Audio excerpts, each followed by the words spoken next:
Welcome to Scaling Legends, the podcast where growth-minded construction leaders unlock the systems and strategies behind building generational companies. This is Deep Dive, the segment where we uncover how real founders are scaling from 5 million to 50 million and beyond, without losing control of quality, culture, or cash flow. Today's episode is brought to you by smartbusinessautomator.com, the operations engine behind modern construction firms that want to scale smarter, not harder. If you're dealing with project delays, chaotic scheduling, dropped balls on follow-ups, or manual bottlenecks, Smart Business Automator helps you automate back-office workflows and change order follow-ups, streamline subcontractor coordination and client communication, track bids, leads, and financials in one clean dashboard. Free up your time to focus on building, hiring, and closing bigger deals. Because in construction, scale without systems is just stress. Now, let's deep dive. Welcome to Urban Truth, the podcast that cuts through the noise to examine how New York City's policies actually impact real people. I'm your host, and today we're talking about something that touches hundreds of thousands of New Yorkers, the NYC Housing Lottery. If you've ever scrolled through those Housing Connect listings dreaming of, a rent-stabilized apartment in Manhattan for under $2,000, you're definitely not alone. But behind those glossy renderings and hopeful applications lies, a complex web. Good intentions, systemic flaws, and even outright corruption. It's created this kind of two-tiered system where the people who need help the most are often left behind. Today, we'll break down what the Housing Lottery was supposed to do, what's actually happening, and crucially, if you're thinking about applying, what you need to know to navigate this system effectively. Okay, let's unpack this. So the NYC Housing Lottery, it wasn't meant to be just a quick fix, right? Not a Band-Aid? No, not at all. The vision was much bigger. It was envisioned as this comprehensive tool meant to create economically diverse communities, ensure working families could actually afford to live in the city. That was the promise. The equity promise was central. The idea was a random lottery. Your income decided which apartments you could apply for, but luck pure chance was supposed to determine the winners. Not connections. Exactly. The goal was explicitly to get rid of those sort of backroom deals, that feeling that someone always knew someone.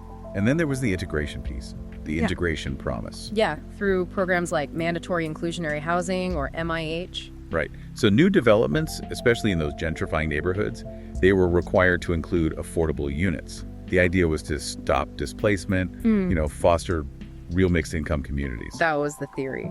But you could already see the tension, right? In a city with such stark divides.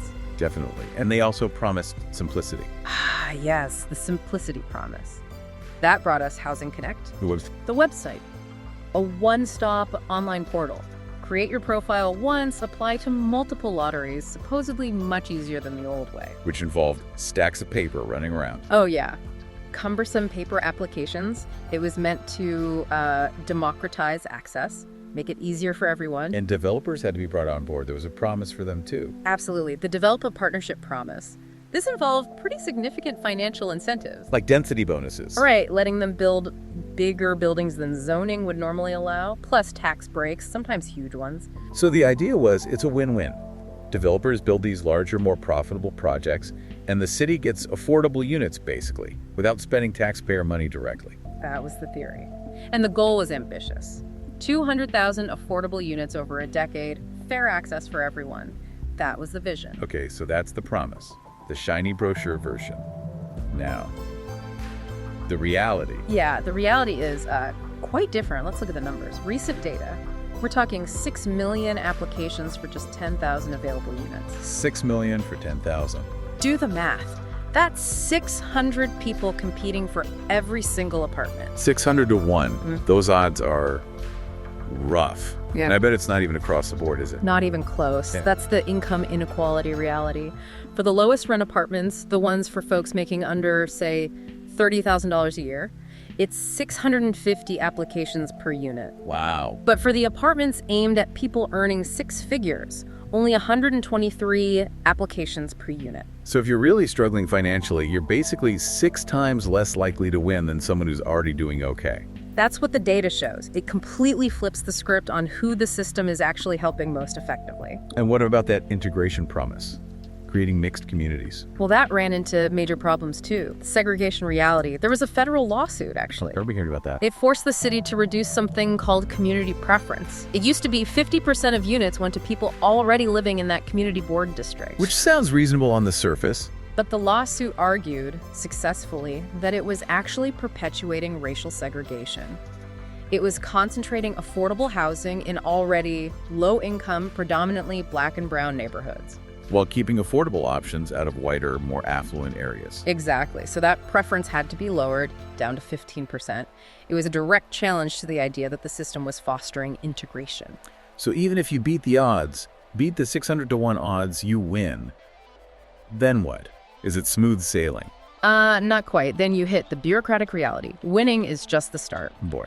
You're facing potentially months of paperwork, 6 pay stubs, tax returns going back years, bank statements for every account. 6 pay stubs, that's 3 months of income verification. Right. And the whole process from being selected to actually getting the lease signed can easily take over 100 days. 100 days, that's over 3 months just waiting and submitting documents. It's incredibly grueling, so much so that a lot of winners, people who actually won the lottery, they just give up. They drop out.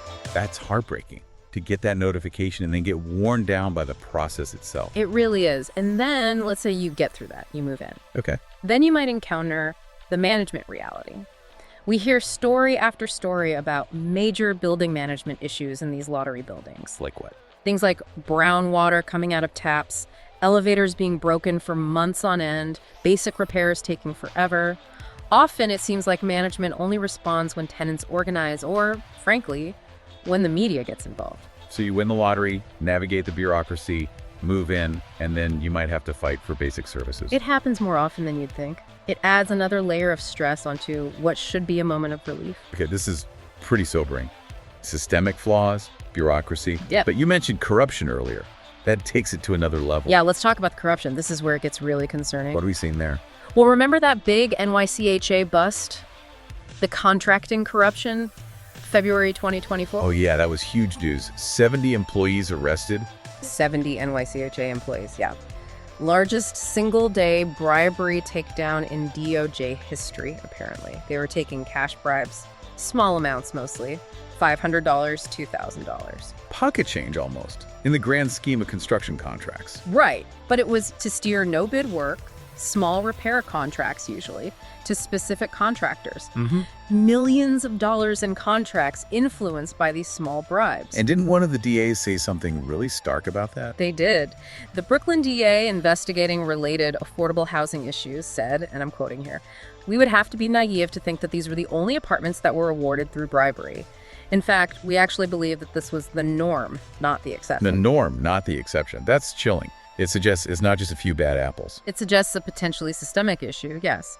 And then there's the whole process of choosing which developers get to build these projects in the first place. The developer selection process. Officially, it sounds very proper. HPD, the city's housing agency, issues RFPs, requests for proposals, developers submit plans.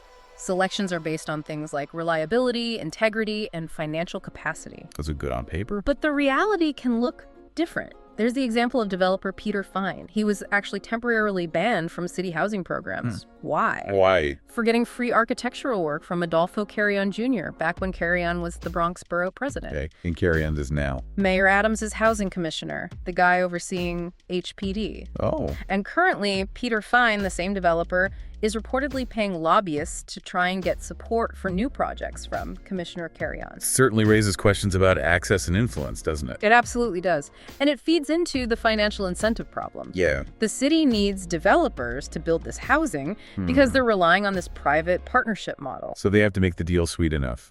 Exactly. Which means those density bonuses, allowing much bigger buildings. Tax exemptions that can be worth millions, even tens of millions over time. Sometimes direct public subsidies, too. But does that always result in housing that's truly affordable? Often, no. especially not for the lowest income New Yorkers. Because, as one expert pointed out, inclusionary zoning, where developers include affordable units, it's basically voluntary. No profit-driven company is going to do it unless they expect a decent return on their investment. Which leads to the city making concessions. And sometimes those concessions mean the affordable units aren't that affordable. Which brings us to AMI. Ah, yes, area median income. This seems to be a huge point of contention. It's probably the most technically complex but fundamentally flawed part. The AMI gaming. How we define affordable is based on this AMI figure. But the area isn't just New York City, right? Exactly. That's the key. Yeah. It includes wealthy suburban counties like Westchester, Rockland, Putnam, even Fairfield County in Connecticut for some calculations. So you're averaging in some of the richest areas in the country. Right, which massively inflates the median income figure used for the city. So you end up with situations where a family of four making, say, $155,000 qualifies for many quote-unquote affordable units. $155,000. Yep. That's not what most people think of as needing subsidized housing. Meanwhile, someone actually making the median income in many city neighborhoods may be $25,000 or $30,000. They qualify for almost nothing. The units targeting that income level are incredibly scarce. So it really makes you ask, who is this system actually designed to serve? Is it the people struggling the most, or is it more moderate income folks? That's the central question the AMI issue raises. It seems skewed towards the latter. Okay, so we've laid out the promises, the harsh realities, the potential for corruption. It sounds pretty bleak. But are there fixes? Can this be improved? Well, yes. People are working on it. There are some immediate bureaucratic fixes happening right now, which is encouraging. Like what? The city just cut down that insane paperwork requirement. Instead of 6 months of pay stubs, applicants now only need to provide 1 month's worth. That alone must make a big difference. Huge. They're also rolling out a first-come, first-served system for units that become vacant after the initial lottery lease-up. This avoids apartments sitting empty while they run mini lotteries. That makes sense. Get people in faster. And there's new preference matching technology to ensure applicants are only contacted for units that actually fit their household size and income. Right. Less wasted time for everyone. Those are good steps, practical improvements. But what about the bigger structural issues, like AMI? Right. Those require deeper structural changes. Reforming the AMI calculation is key. It needs to reflect actual New York City median incomes, not the entire wealthy metro area. How likely is that? It seems politically difficult. It is, because it involves federal HUD guidelines. But advocates are pushing hard. Another big idea is creating dedicated income bands within lotteries. So separate pools. Exactly. So low-income families making, say, under $50,000 aren't directly competing against moderate-income families making $120,000 for the same units. Each group competes within its own band. That seems much fairer. And then there's the need for much stronger oversight. Independent monitoring, perhaps, and definitely requiring public disclosure of communications between developers and city officials involved in approvals. More transparency. Sunlight being the best disinfectant, maybe? Perhaps. And thinking even bigger picture, there are long-term systemic solutions people are discussing. Beyond just tweaking the current lottery and developer model. Yes, like public development, creating a city or state entity that can actually build affordable housing directly without needing to guarantee a private developer's profit margin. Taking the profit motive out, essentially. Or at least balancing it. Then there's social housing, looking at models like Vienna. I've heard about Vienna's housing. Right, where a huge percentage, like 60% of residents, live in high-quality, city-owned or regulated housing that isn't strictly means-tested. It's seen more as public infrastructure, available to a broad range of people. A very different philosophy. Very different. And another tool is community land trusts.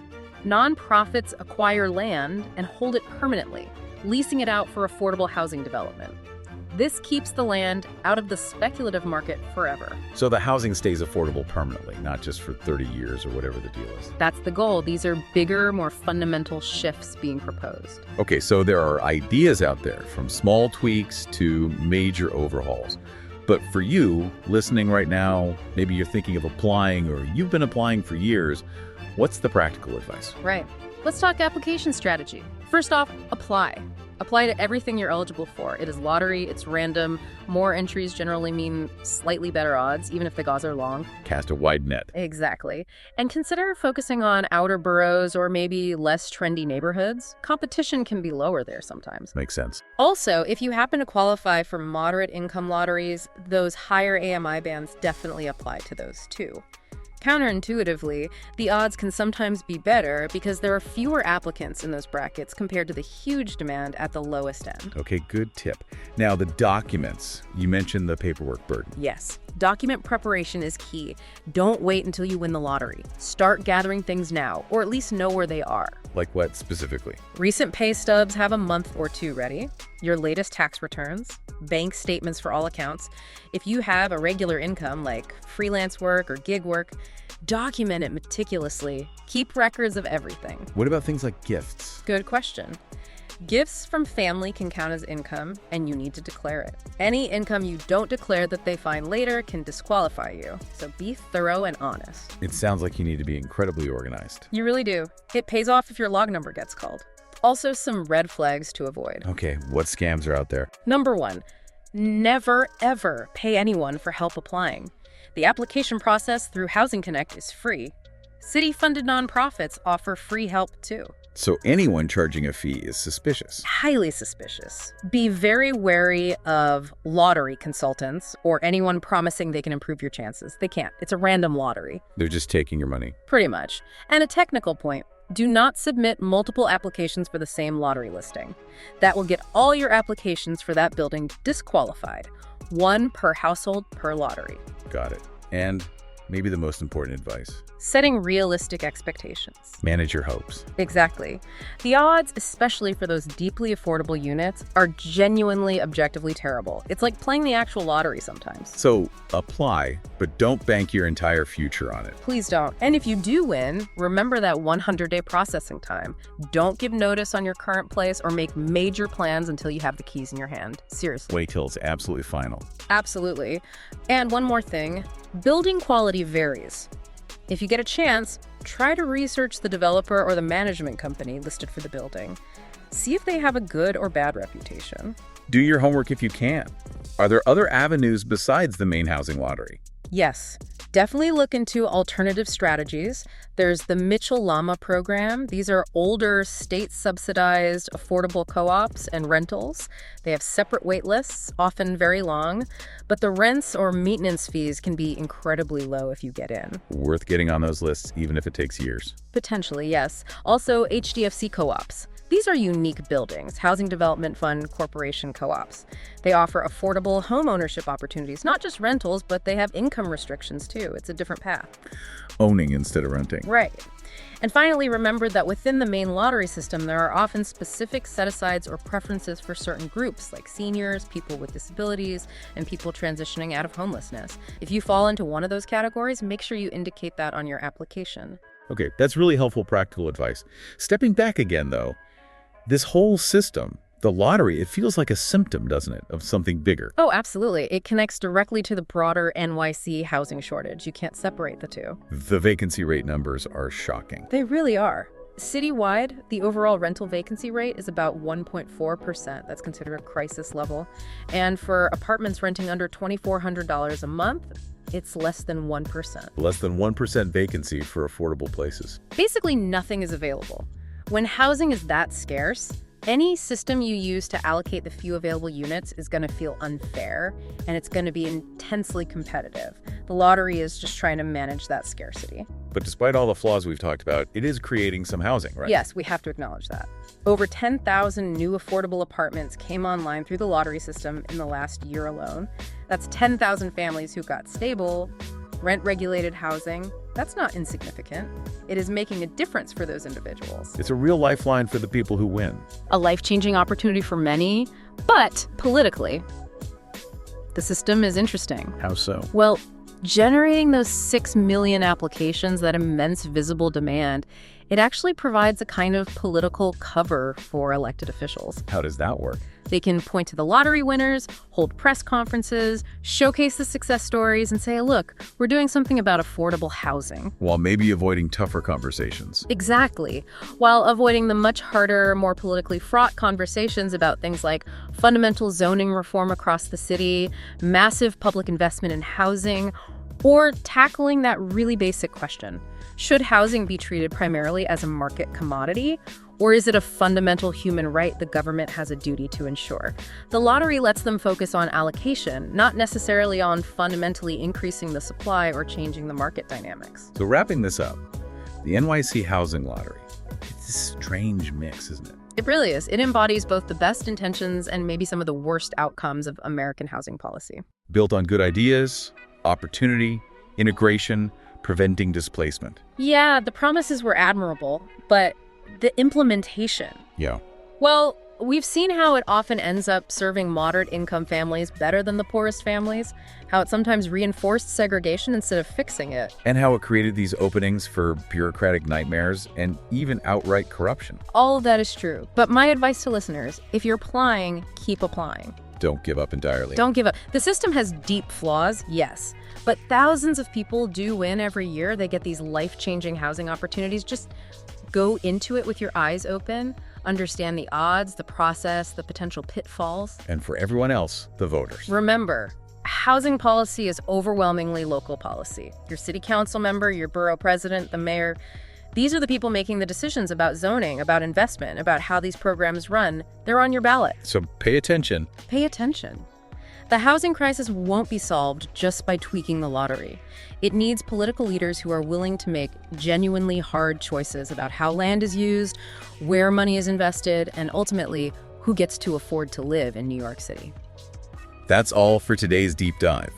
If this helped you understand something new about housing in New York, maybe share it with someone who could use the info. And if you have your own housing lottery story, good, bad, frustrating, we genuinely love to hear from you. You can reach out through our website. Until next time, keep asking the hard questions.